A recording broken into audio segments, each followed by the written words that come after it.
दुनिया की सबसे भयानक बीमारी या सबसे दर्दनाक बीमारी कौन सी है? मेरे पास कुछ लिस्ट है। किडनी फेलियर, ऐसे पेशेंट जो हफ्ते में 3 बार 4 बार डायलिसिस में जाते हैं, यानी कि उनका पूरा खून मशीन में जाता है फिर वापस आता है, इसे हम मान सकते हैं। या फिर ट्यूबरक्लोसिस का जो भारत का आंकड़ा है, 10% ट्यूबरक्लोसिस के पेशेंट की डेथ ट्यूबरक्लोसिस से नहीं होती, सुसाइड से होती है। वो अपने बीमारी से या फिर बीमारी के इलाज से इतना परेशान हो जाते हैं कि उनको लगता है कि मरना ज़्यादा आसान है। तो क्या हम ट्यूबरक्लोसिस को किडनी फेलियर से ज़्यादा भयानक मान लें? लेकिन तीसरी बीमारी की बात करें, कैंसर के पेशेंट को तो आपने देखा ही होगा, खासतौर पे आप मान लो ब्रेस्ट कैंसर, वो देखा ही नहीं जाता, इतना ज़्यादा भयानक लगता है। माउथ कैंसर, राइट, कहीं कहीं ट्यूमर बन गया, आउटग्रोथ हो गया, उसमें से खून टपक रहा है, उसमें कीड़े पड़ गए, लिटरली कीड़े पड़ गए, वो कीड़े भी गिर रहे हैं और भयानक पेन। क्या इसे हम ज़्यादा खतरनाक मान सकते हैं? या फिर कई बार कुछ हादसे हो जाते हैं, सिर में छेद हो जाता है और सिर बाहर से दिख सकता है अंदर, या फिर गैंग्रीन बोल सकते हैं। गैंग्रीन में पैरों में, उंगलियों में कीड़े पड़ जाते हैं, वो गलने लगता है, लिटरली जैसे मोमबत्ती गलती है।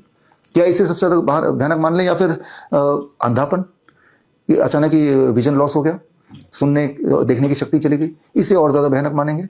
या फिर बचपन में, आजकल तो हर 100 में से एक बच्चे को होता है ऑटिज्म, जिसे कोई लोग पागल भी बोल सकते हैं, मंदबुद्धि बोल सकते हैं, यानी कि ज़िंदगी भर, अभी तो ज़िंदगी शुरू होते ही पहले 2 साल में वो ऑटिज्म का शिकार हो गया, तो रेस्ट ऑफ द लाइफ जब तक ज़िंदगी रहेगी वो ऑटिज्म का पेशेंट बना रहेगा, इसे ज़्यादा भयानक मानेंगे? या फिर थैलेसीमिया के बच्चों को की बीमारी ज़्यादा भयानक मानेंगे, जिनको महीने में एक बार ब्लड ट्रांसफ्यूजन कराना पड़ता है, अगर नहीं किया तो उनकी डेथ हो जाएगी। आप ही बताइए इनमें सबसे ज़्यादा भयानक क्या है? आप सोच में पड़ गए होंगे, लेकिन कोई अनोखी बात नहीं, जितनी सारी बीमारियों के नाम मैंने बोले, इन सारी बीमारियों के कोई ना कोई पेशेंट आपके आसपास ज़रूर होंगे। उनकी अगर लाइफस्टाइल देखेंगे, उनके परिवार की अगर दिमाग की हालत अगर आप जानेंगे, तो आपको समझेंगे कि एक इंसान जब बीमार पड़ता है अपने घर में, तो सिर्फ वो इंसान बीमार नहीं पड़ता, उसके पूरा परिवार ही बीमार पड़ जाता है। Not only mentally but also emotionally तो है ही है, उसके अलावा फाइनेंशियली भी। और ये तब तक चलती रहती है जब तक कि उसका सारा माल ना खत्म हो जाए और जान ना चली जाए, right. So that is the truth of the modern disease these days. लेकिन इन सबसे बड़ी एक और भयानक बीमारी है, वो है हमारी बुद्धि मतलब कि एजुकेशन में दिक्कत। आपको ये समझ नहीं आता कि ये बड़ी दिखने वाली बीमारी का आसान से आसान इलाज घर बैठे हो सकता है या होता है। मेरे पास ऐसे पेशेंट्स हैं जिनकी हालत बद से बदतर हो गई ट्यूबरक्लोसिस से या ट्यूबरक्लोसिस के इलाज से, जिनकी हालत डायलिसिस से इतनी भयंकर तरीके से खराब हो गई कि अब उन्हें लगता है कि मर ही जाना चाहिए। ऐसे पेशेंट हैं जिनके गालों से, ब्रेस्ट से कीड़े टपकते हैं, कैंसर के पेशेंट्स। या ऐसे पेशेंट भी जिनका एक टाइम पे हियरिंग लॉस हो गया था, या फिर वो ब्लाइंड हो गए थे, या फिर सिर के में इलेक्ट्रिक शॉक से छेद हो गया था, या गैंग्रीन से उनके पैर, उंगलियां पिघल रही थी, या फिर ऑटिज्म के शिकार बच्चे और थैलेसीमिया के बच्चे भी। लेकिन आज वो सारे स्वस्थ हो गए, मुझसे मिलकर नहीं, मेरे हॉस्पिटल आके नहीं, अपने घर पे, किसी दवाई से नहीं, बल्कि अपने लाइफस्टाइल में कुछ बदलाव करके, अपने डाइट को बदलाव करके। कुछ इंटरेस्टिंग थेरेपीज हैं, आप में से जो लोग मेरे फॉलोअर हैं उनको पता ही है, चाहे वो हॉट वाटर इमर्शन हो, चाहे वो जीरो बोल्ट थेरेपी हो, चाहे वो सर्कुलेटिंग क्लॉक हो, चाहे वो नीम पंचकर्मा हो, ऐसे कई सारे ऐसे टेक्निक्स हैं जिन टेक्निक्स की वजह से आंखों की रोशनी वापस आ गई, दोबारा सुनने दिखाई देने लगा, ट्यूबरक्लोसिस पूरी तरह स्वस्थ हो गया, एक भी सिम्टम नहीं, और डायलिसिस से पूरी तरह छुटकारा मिल गया। वो जो कीड़े पड़ गए थे वो गायब हो गए, गाल पहले की तरह हो गया, चाहे वो गाल की बात करें, ब्रेस्ट की बात करें, या फिर जो ऑटिज्म के बच्चे, वो ऑटिज्म ठीक हो गया, नॉर्मल हो गया, नॉर्मल स्कूल में जाने लगे, या फिर थैलेसीमिया के बच्चे जिनका ब्लड ट्रांसफ्यूजन होता था एक टाइम पे, अब वो रुक गया या बहुत कम हो गया। ये सारी चीजें होती हैं मेरे पेशेंट्स के साथ। तो यहाँ पे सबसे बड़ी बीमारी अज्ञानता, यानी कि आपको ये पता ही नहीं कि इतनी भयंकर दिखने वाली बीमारी इतनी भयंकर क्यों दिख रही है और क्यों कोई ठीक नहीं हो रहा। इसका एक ही जवाब है जिसका जवाब मेरा ये किताब में है, it is called hospital trap. जब आप बीमार पड़ते हैं तो आप क्या करते हैं? हॉस्पिटल जाते हैं और उनका जो भी प्रोटोकॉल है XYZ उल्टा सीधा उसको फॉलो करते हैं, इसी उम्मीद से कि आपको आराम मिलेगा। तो क्या आराम मिला? ट्यूबरक्लोसिस ठीक हुआ, किडनी ठीक हुई, कैंसर ठीक हुआ, ब्लाइंडनेस ठीक हुई, ऑटिज्म ठीक हुआ, थैलेसीमिया ठीक हुआ, कोई भी बीमारी ठीक हो गई या आराम मिल गया हो, पहले से बेहतर हो गई हो? ऐसा नहीं है। आपने यही देखा होगा कि आप ट्रैप में फंसते चले जाते हैं, दवाइयों के ट्रैप में, डॉक्टर के ट्रैप में, हॉस्पिटल के ट्रैप में। तो इसकी इन सबके जो मोटा मोटी सबसे बड़ी बीमारी तो मैं अज्ञानता ही मानता हूं। आपको ये पता ही नहीं, ये सारी बीमारियां जो भयंकर दिख रही है उसमें कंट्रीब्यूशन सिर्फ आपके बॉडी का नहीं है, जिस बॉडी में वो बीमारी है उसका कंट्रीब्यूशन उसके इलाज में है। तो अब सवाल आता है क्या करें?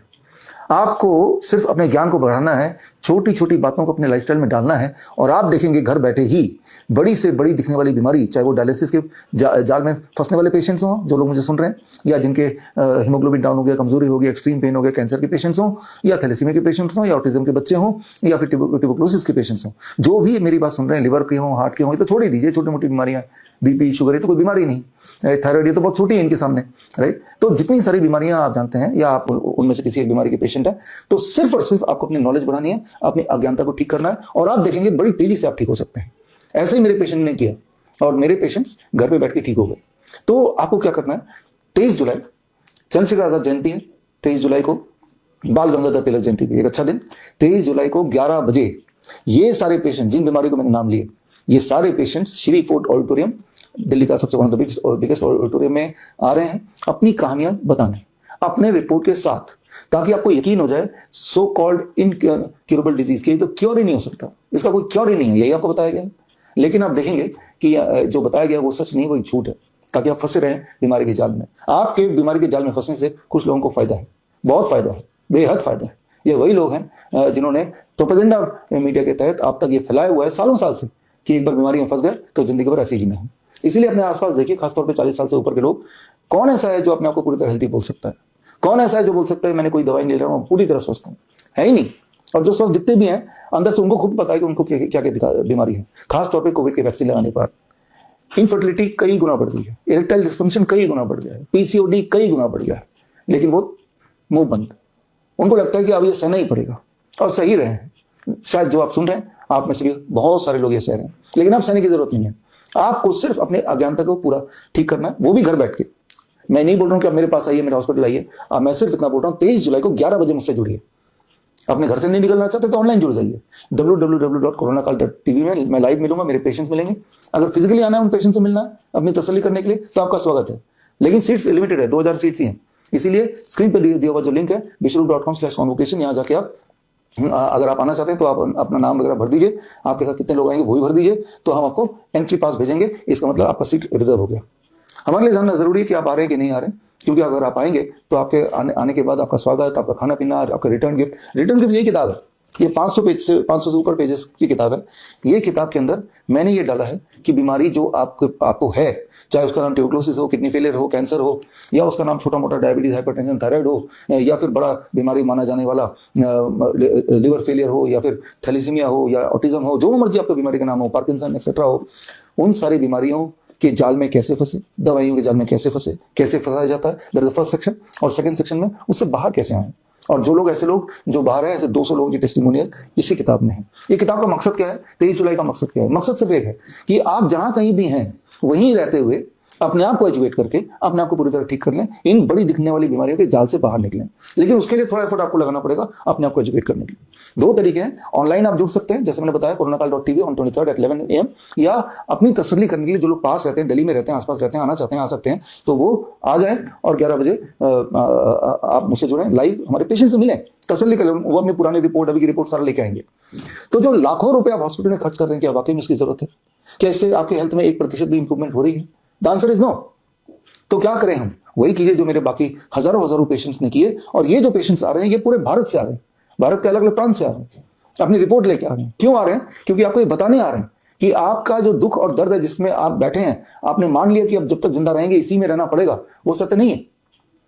तो सवाल आपके दिमाग बहुत सारे होंगे। अगर थोड़ी बहुत बदलाव करके घर पे इंसान ठीक हो सकता है, जैसे कि मेरे पेशेंट जो आ रहे हैं वो घर पे ही ठीक हुए हैं, और या इनमें जो 200 टेस्टिमोनियल्स है वो घर पे ही ठीक है, उनकी रिपोर्ट्स भी यहाँ पे हैं। QR कोड के माध्यम से उनकी वीडियो भी आप देख सकते हैं कि वो कैसे दिखते हैं, वो कहाँ पे रहते हैं, उनको कौन से हॉस्पिटल में पहले ट्रीट हो रहे थे जब उनकी हालत बद से बदतर हो गई, राइट। वो सारा कुछ इसमें दिया हुआ है, अपनी तसल्ली कर सकते हैं आप, राइट। और बल्कि 23 जुलाई 11 बजे इस इवेंट के लिए हमने जितने भी मेडिकल काउंसिल है भारत में, जितने भी मेडिकल एसोसिएशन है, जो हमें पता है, उन सबको हमने चिट्ठी लिखी, स्पीड पोस्ट ऑफिस के माध्यम से स्पीड पोस्ट विद एक्नॉलेजमेंट, जिसमें हमने उनको रिक्वेस्ट की कि आप भी आए, आप देखें कि इलाज की पद्धति कैसी होनी चाहिए और कैसी है, राइट। एक तरफ हॉस्पिटल में भरे हुए लोग जो बीमार से बीमार पड़ते जा रहे हैं, उनकी हालत बद से बदतर होती चली जा रही है और उनके पैसे अकाउंट खाली होते जा रहे हैं। दूसरी तरफ मेरे मुट्ठी भरे पेशेंट्स 1000, 2000, 3000 जो पूरी तरह स्वस्थ हो गए, दवाई से छूट गई और इनकी बीमारियां चली गई और अपने मेन स्ट्रीम जिंदगी में दोबारा वापस आ गए। तो दोनों तरह के पेशेंट्स हैं, एक जो लोग हॉस्पिटल जाते हैं, एक जो मुझे फॉलो करते हैं, डॉक्टर बिलासी प्रोटोकॉल फॉलो करते हैं। तो 23 तारीख को 11 बजे ना केवल पेशेंट से मिलाऊंगा, मैं वो ट्रेनिंग भी दूंगा आपको, एडवांस ट्रेनिंग, ऐसी ट्रेनिंग जो बहुत सिंपल है, बहुत इफेक्टिव है, बहुत पावरफुल है, fastest, safest and evidence based, बिल्कुल तेजी से काम करेगा, एविडेंस बेस्ड है, सेफ है, घर पे किया जा सकता है, शून्य खर्चा, खर्चा है ही नहीं, यानी कुछ नुकसान नहीं होने वाला, सिर्फ आपको अपना टाइम लगाना है, ऑनलाइन या फिर फिजिकली आके। तो खैर, मैं उम्मीद करता हूं कि 23 तारीख के बाद, इस ट्रेनिंग के बाद, आपके दुख और दर्द इस ट्रेनिंग की वजह से काफी कम हो जाएगा, बीमारी का नामो निशान बॉडी से गायब हो जाएगा। मिलते हैं 23 जुलाई सुबह 11 बजे, Chili Food Auditorium, New Delhi. All the best, thank you.